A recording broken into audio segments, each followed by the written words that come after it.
Quel message vous avez donc à l'endroit de la jeunesse africaine?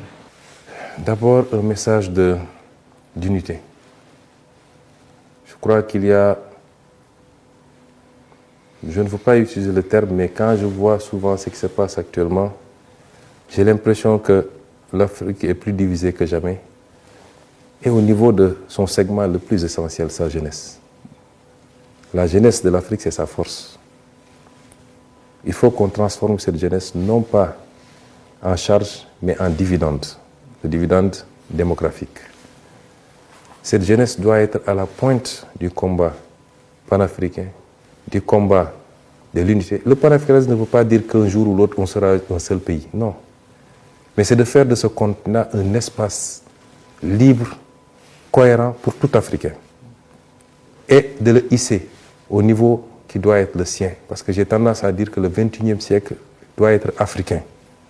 C'est notre siècle. C'est le seul continent qui a encore des marges extrêmement importantes. La Chine, sur ces 30 dernières années, a été le moteur de la croissance mondiale.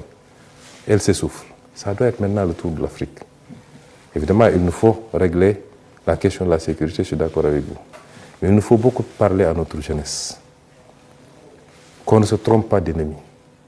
L'adversité qu'il y a quelquefois entre les êtres, même pour une petite compétition de football, c'est comme si c'est la guerre mondiale entre nos jeunes. Je pense qu'il faut aujourd'hui que notre jeunesse comprenne qu'elle doit être le fer de lance de cette unité. Il peut y avoir des problèmes politiques entre les dirigeants politiques, mais ce n'est pas entre les peuples. Aucun peuple africain ne est un autre peuple africain.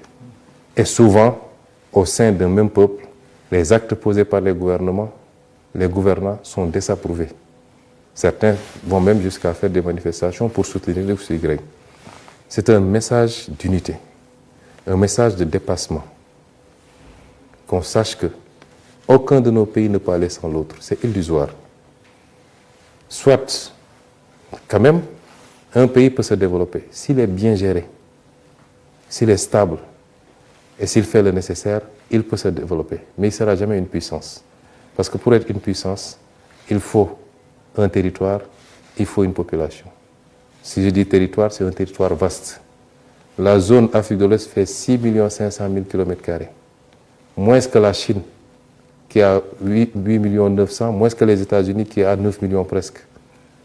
Il faut une population. Le Burkina fait 25 millions ou 27 millions d'habitants. Le Sénégal en fait 18, ce n'est pas des marchés. La Chine fait 1,3 milliard, c'est pourquoi elle peut résister même aux attaques qu'elle subit. Nous avons ce destin commun, il faut qu'on le comprenne. Et ne pas jeter de l'huile sur le feu. Mon souhait, c'est que tout le monde se parle, qu'on essaie de dépasser cette situation et qu'on s'entraide mutuellement. Là où le Sénégal a des problèmes que le Burkina n'a pas, que le Burkina puisse être là et vice-versa.